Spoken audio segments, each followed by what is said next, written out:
ओम नमो नारायणा। स्वागत है आपका भौमवती अमावस्या व्रत कथा में। मंगलवार के दिन पड़ने वाली अमावस्या को भौमवती अमावस्या कहा जाता है।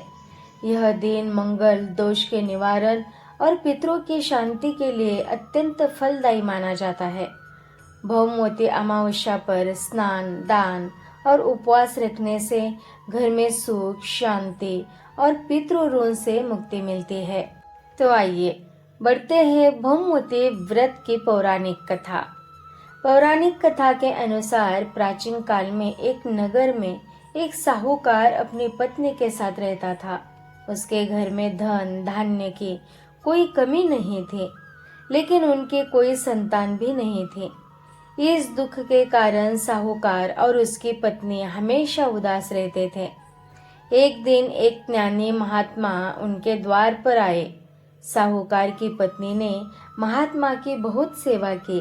प्रसन्न होकर महात्मा ने उन्हें हर मंगलवार के दिन भौमवती अमावस्या का व्रत करने और माता पार्वती एवं भगवान शिव की पूजा करने की सलाह दी। साथ ही उन्होंने पीपल के पेड़ की पूजा करने का विधान भी बताया।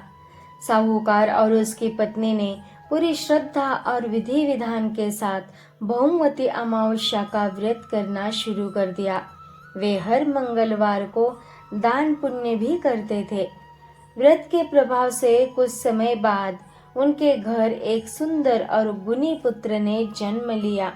देखते देखते वो बड़ा होने लगा। जब वो बड़ा हो गया तो उसका विवाह कर दिया गया। ऐसे ही कुछ समय बाद एक बार अमावस्या के दिन उनका पुत्र अपनी पत्नी के साथ गंगा स्नान के लिए गया। स्नान के दौरान एक अनहोनी के चलते वह पानी में डूब गया। घर लौटने पर साहूकार की बहू ने ससुर को बताया, उसका पति गंगा में डूब गया है। ये सारी बात सुनकर भी उसके बावजूद भी उसने व्रत और पूजा पाठ करना नहीं छोड़ा।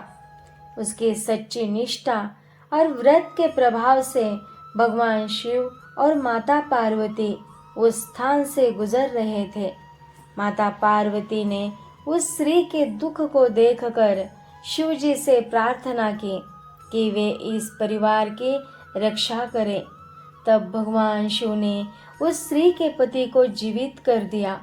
मान्यता है कि तभी से इस व्रत को करने से सभी मनोकामनाएं पूरी होती है और संकट टल जाता है। भौमवती अमावस्या के दिन अपने पितरों की शांति और कृपा पाने के लिए जल में काले तिल मिलाकर तर्पण करें। मंगलवार का दिन होने के कारण इस दिन हनुमान जी की पूजा करें और हनुमान चालीसा का पाठ करें। जरूरतमंदों को लाल वस्त्र, तांबे के बर्तन या गुड़ चने का दान करें।